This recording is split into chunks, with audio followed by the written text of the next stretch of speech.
ဟုတ်ကဲ့အားလုံးပဲမင်္ဂလာပါကျွန်တော်ဒီခါဆွဲမဲ့ပုံကတော့100 က exercise 9ပေါ့နော်အဲ့ပုံလေးဆွဲပါမယ်ပထမဆုံးအနေနဲ့ဒီ168ဆိုတဲ့ line လေးကိုဆွဲပါမယ်under 168 under ပြီးတော့ under ပေါ့နော်ဟုတ်ပြီဒါဆိုရင်ဒီဟိုနဲ့ circle ရဲ့ center နဲ့ဒီ line နဲ့ကအပေါ်ဝေး60ရှိပြီဒါဆိုသူ့ mid point မှာဆွဲပြီးတော့ပေါ်တင်လိုက်ပါမယ် C under C under ဘယ်လောက်လဲဆိုတော့သူ့ရဲ့ radius က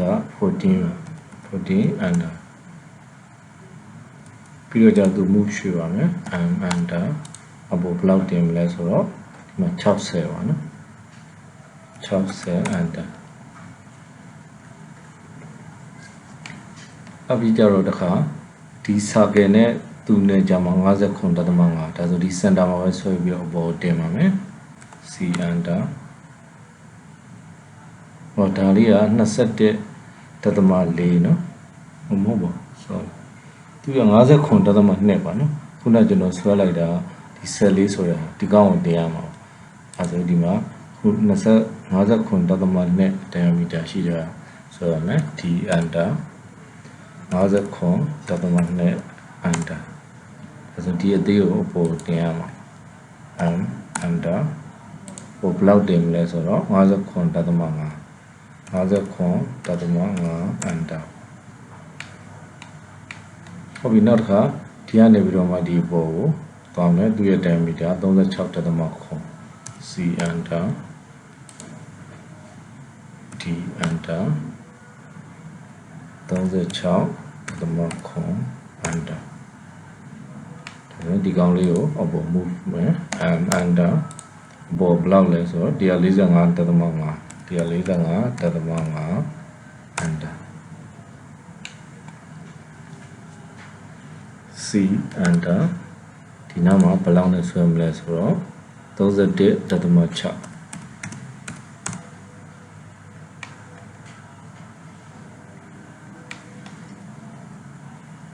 အဲဆိုဒီနားမှာ survey လေးထပ်ဆွဲမယ်ပေါ့နော်သူတို့နှစ်ခုကြားက14ဆိုတော့ offset 14ပြလိုက်ရပါတယ်ပြီးတော့ဒီကောင်နဲ့ဒီကောင်လေးက28ပေါ့နော် offset 28ပြမယ်ပြီးရင်သူက14ပေါ့နော် offset 14ထပ်ပြအဲဆိုတော့ O under 14 under နောက်က under ဒီကတော့28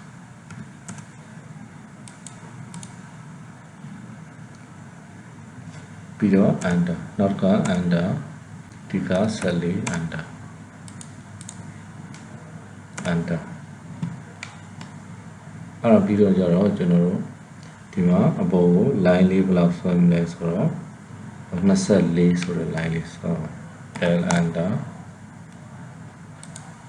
ဘယ်လောက်လဲဆိုတော့24 under ပြီးတော့ under ပေါ့နော်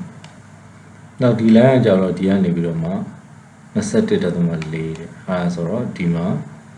ဆွဲလိုက်မယ်ပေါ့နော်ဘယ် radius လဲဆိုတော့21.4ဆိုတဲ့ဒီကောင်နေပြီးတော့မှသူ့ရဲ့ quadrant မှာ line ဆွဲမယ်ပြီးရင်ဒီဘက်ကို offset ပြလိုက် L under quadrant နေပြီးတော့မှ line တစ်ချောင်းဆွဲမယ် under ပြီးတော့သူ offset ဒါမှမဟုတ် move ပေါ့နော် move ရွှေ့လိုက် under ဘယ်လောက်ရွှေ့လိုက်မလဲဆိုတော့21.4 under ပြီးရင် L under ဆိုလို့တော့ဒီကနေဒီဘက်ကိုဆွဲပေးလိုက်ပြီးတော့ DR under ဆိုတော့ဒါတွေကို fillet ချိုးပေးလိုက် trim ဖြတ်ပေးလိုက်နောက်က fillet ဒီမှာ10ပေါ့နော်ဒါဆိုဒါလေးတွေအကုန်လုံးက10လို့ကျွန်တော်တို့သိရဟုတ်စေ F under R under 10 under နောက်က under ဒါနဲ့တရားလေးရပါဒီ line ကဒီ circle ကြီးနဲ့ fillet ဘယ်လောက်ချိုးမလဲဆိုတော့ 10ပေါ့နော်ခုနက10ချိုးမယ် F under R under 10 under ဒါဆိုရင်ဒီကောင်လေးရပါပြီနောက်ကဒီမှာ line တစ်ကြောင်းရှိတယ် L under quadrant ကနေဆွဲထားတာပေါ့နော်ဒီကောင်လေးကိုကြော်အောင်ဆွဲလိုက် under ပြီးတော့ဒီမှာ fill လက်ဘယ်လောက်ချိုးမလဲဆိုတော့60 F under R under 60 under ဒါဆိုဒီကောင်လေးရလာအဲ့ဆိုရင်ဒီချမ်းကကောင်လေးကိုဒီဘက်ကို mirror လှမ်းပြီးတော့ရိုက်လိုက်ဒီကောင်လေးဒီကောင်လေးဒါလေးရနောက်ပြီးတော့ကျတော့ဒီကောင်လေးဒီကောင်လေး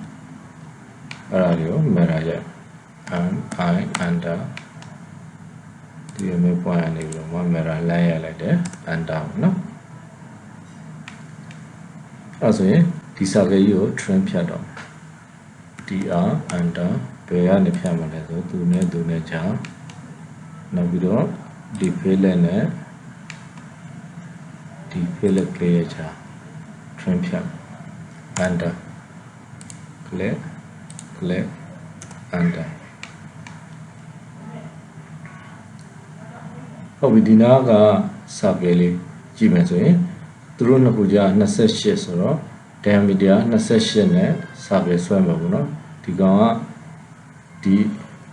ဒီ quadrant နှစ်ခုရဲ့ကြားမှာ center ယူပြီးတော့မှဆွဲမှာ C under